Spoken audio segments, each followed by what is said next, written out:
So this is another comparison of the original Nexus 5 versus the new Nexus 5X 1080p, and I'm going to edit these into another side-by-side video for you.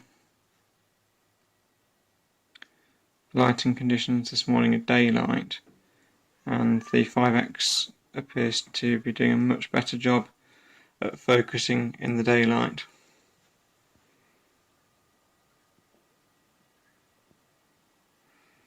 So it's possible that the bright incandescent light that I tried to use last night was affecting the infrared focusing system.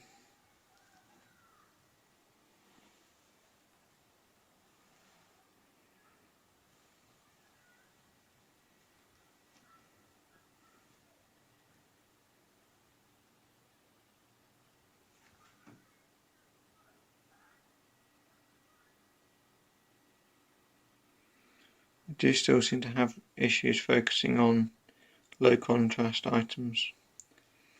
For example, the back of my Nexus 7 tablet.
Hope you found that useful.